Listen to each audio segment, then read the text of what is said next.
sort of a perfect follow-up to Amanda's talk, because I'm also going to be talking about maps. But I am looking more from the modern map point of view. So we have Cartographies of Time.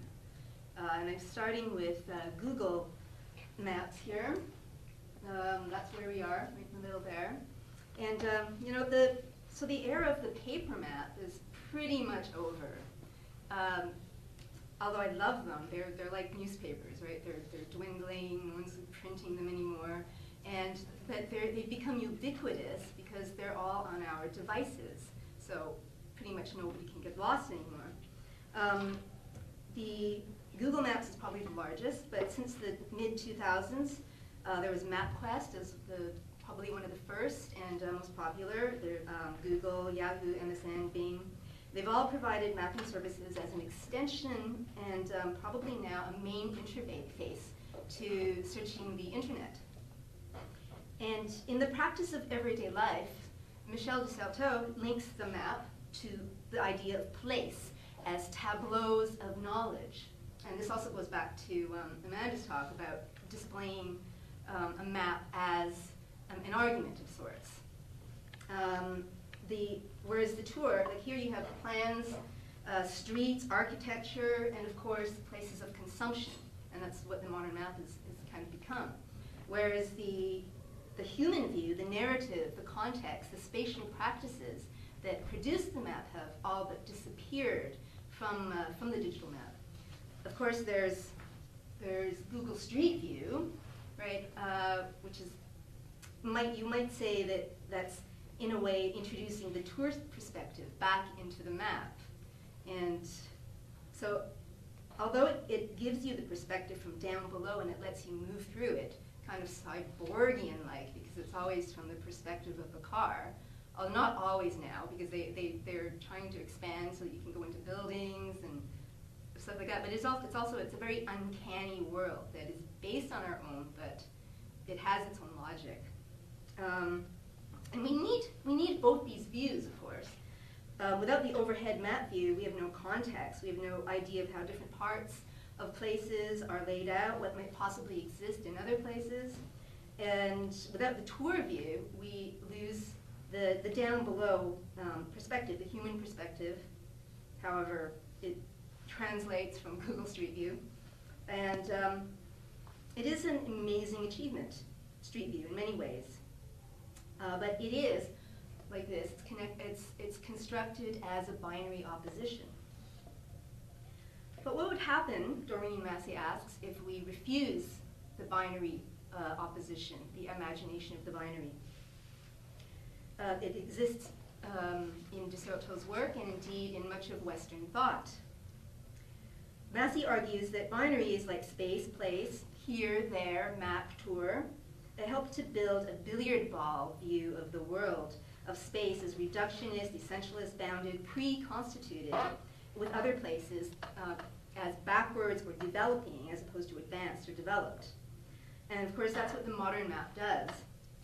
Constructs space as scientific, as apart from and opposed to time and history, political, social relations, when instead it could be more productively be seen as networks of vast interrelations and trajectories. So instead of the binary, Massey advances the recognition of coevalness and the existence of trajectories that each have degrees of autonomy and that cannot be aligned into linear, that is modern or master narratives. Places are not tableaus of knowledge, but the foci, the meeting point of potentially discordant or concordant trajectories. So just as the text has been destabilized in literary theory, space might be destabilized in geography and indeed in wider social theory. So in calling for a new cartographic imaginary, critical cartographer John Pickles in A History of Spaces argues that we must think of the world not as picture, but in terms of new images that render movement as movement, rather than frozen images that are dead, inert, and fixed. But what would these new kind of maps look like? And as an artist engaged in critical cartography, how can my work materialize these concerns?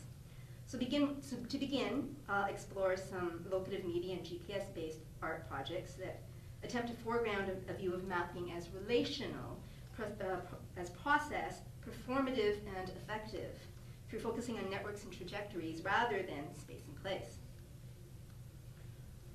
So Massey points out that there already exists many alternate conceptions of mapping, such as this Aztec map, which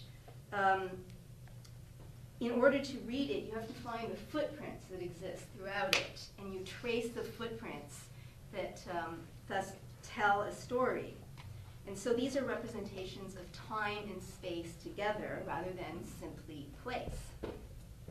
Massey also draws on situationist cartographies, which challenge any sense of cohesion or totality and thus leave space for something new.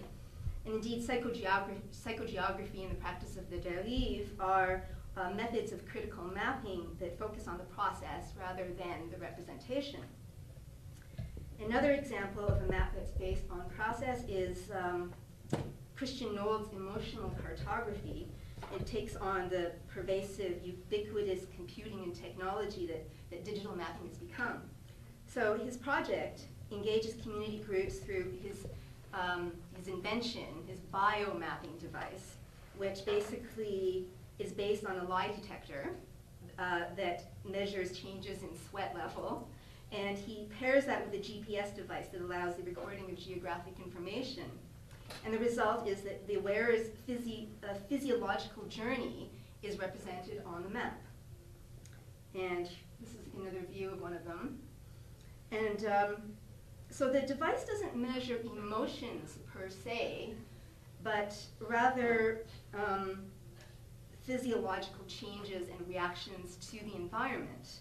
And because the GPS maps need interpretation from the wearer, they function more as people who interpret and discuss their own body data as ways of generating knowledge about the environment.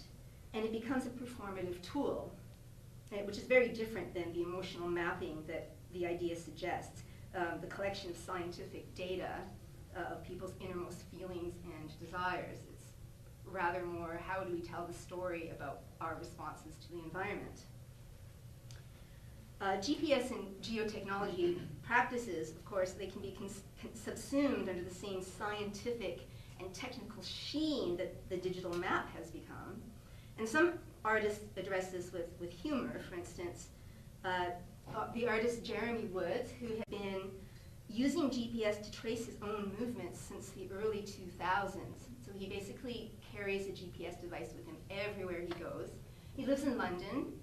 So this is a map of London where he lives, and you can see this is called My Ghost, by the way, and it's kind of the idea of his ghost as the traces of his mobility, the thicker lines and the thinner lines. We can see where he frequents. He also does what he calls drawing with satellites. And so this was a map of Warwick campus. And I think he did this over 2 weeks. And he basically traced the entire campus, but by moving through it. So every line, everywhere that you see is where he draws. And he also he writes, writing with satellites, drawing with satellites. And he also critiques our notions of the infallibility of GPS. This is his data cloud piece. And what he did here is he fixed 2 GPS devices to 2 park benches. And then he traced the changes and the slight inaccuracies of readings. And then he placed benches where the GPS devices thought they were. So you can see that they kind of wander around, and it's kind of like a glitch. It reads as a glitch in physical space. Mapo Kwan, she offers another approach to geospatial technologies and how it can be used to empower activists. She proposes practices that may contest the dominant understanding of geospatial technologies. She uses the work of Lisa Parks here, the GPS maps, who plots the personal by articulating the politics of location with her own subject position, that is, her historical and socially constituted identities. And she notes that her own GPS map would look quite different from, quote, that of a migrant worker, a pharmacist, a high-tech executive, or a groaning seal, for that matter, unquote. Thus, GPS maps can offer new ways of visualizing social differences based on human movement rather than physiognomy or pigmentation. She also points out that these personal endeavors, in order to affect broader social change, need to be scaled up and connected to collectively practice politics. The GPS and locative media art are part of a wider development of critical cartography, which has become sort of a touchstone in many disciplines. Massey notes that in contemporary cultural theory, maps recur constantly, especially in feminist and post-colonial literatures, where they stand for past rigidities, and as we've noted, arguments that try to establish authority. But they can also be reworked and deconstructed and reconstructed in ways that challenge usual cartographic claims to singularity and stability and closure. Dennis Wood is one of the original cartographic critical cartographers who analyzed how maps gain their power through a system of scientific science and linkage with the state. He's a map artist as well, and in his book Everything Sings, he relates how, as a grad student in the 60s, dodging the draft, protesting the war and all that, he wanted to destroy the existing modes of map making through which millions were killed through target mapping and the like. And eventually he made maps of streetlights in his neighborhoods, where he pared away all the essentials, what he calls the map crap, of the lines, the scales, the north arrow, topography, and finally, even the streets. And these are some of his resulting maps, segments of them. He's got maps about squirrel highways, which are power lines. He calls them squirrel highways. The night sky, pools of light, signs for strangers. There you can see a map of jack-o'-lanterns. So he would basically bike around his neighborhood and map where each instance of a jack-o'-lantern.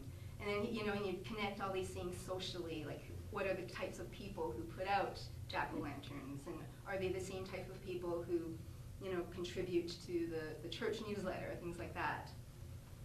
But with these, he discovered that there was a poetics of cartography. You could write poems in maps, and that leads me to a discussion of another aspect of map making, which is the deep knowledge of place, the kind of knowledge you can't find on Google Maps. And this is where my own practice begins as well.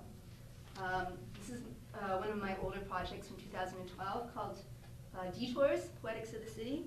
It's a collaborative and locative media website taking the form of a series of reworked city transit maps. And I use video, audio, drama, poetry, visual arts to investigate many ways of mapping the ephemeral city. And so I worked with 6 different artists, and we each did different maps. 2 of my own maps were city transit, where I filmed stories and video poems on the 80 bus and on the metro, and you're supposed to watch them while riding city transit. And I also I traced all the streets of the saints, and just figured out whether you could possibly travel the city using only streets of the saints. Samuel Toulon, he did mobile media music. He went to different sites and he recorded sounds, and he used just field sounds to develop city ditties, we called them, and you're supposed to go and listen to them on site as well, so it's the idea of locative media. Donna Acree did desire lines, so she mapped all the desire lines from her place to downtown. And desire lines they're paths that people make from the desire to cut corners, for instance. So in parks, you'll often see them going through parks because people don't want to go around on the sidewalks, they want to go through the parks, and they make these desire lines, which I think is a beautiful term. And these are all examples of mapping the ephemeral and perspective of human experience. And as landscape architect and artist James Corner states, it is becoming clear that space is the variety of territorial, political, and psychological social processes, the interrelationships between things in space, as well as the effects that are produced, rather than solely compositional arrangements of objects and surfaces. In his article, The Agency of Mapping, Corner compares the Mercator projection, which has now become standard, and it is the one that is used by Google Maps, with Buckminster Fuller's Dymaxion projection maps. So you can see the difference there, that it can reveal radically different spatial and socio-political structures. In this example, this is another view of it. It really gives a sense of what productive reformulation might look like, because it's particularly important that if we cannot imagine it, we cannot act. We need maps that tease out new worlds from what already exists, to include multiple visible and non-visible forces such as weather, history, local stories, economic, legislative interests, politics. So in visualizing these interrelationships, mapping itself helps to constitute future unfoldings that may help us see possibilities in the complex and contradictory space of mapping, as well as to actualize those possibilities. Thanks.